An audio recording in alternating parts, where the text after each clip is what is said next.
What is the Bible really about?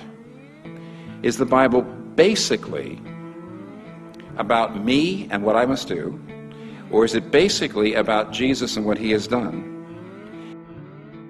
When you read in Luke and Acts how Jesus, in those 40 days, got his disciples together, 40 days before he ascended, after he was raised, what was he doing? Basically, he was saying everything in the Old Testament is about me.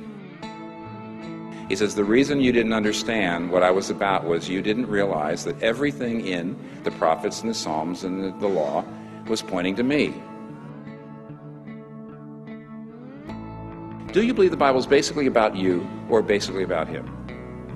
Is David and Goliath basically about you and how you can be like David and Goliath, or basically about him, the one who really took on the only giants that can really kill us? And so his victory is imputed to us. Who's it really about? That's the fundamental question. And when that happens, then you start to read the Bible new. Jesus is the true and better Adam who passed the test in the garden, his garden, a much tougher garden, and whose obedience is imputed to us.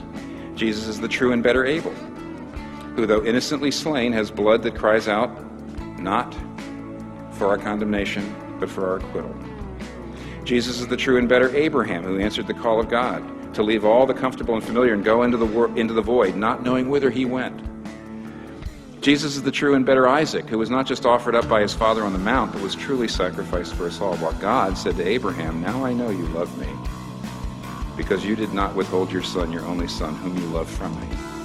Now we, at the foot of the cross, can say to God, now we know that you love me, because you did not withhold your son, your only son, whom you love from me.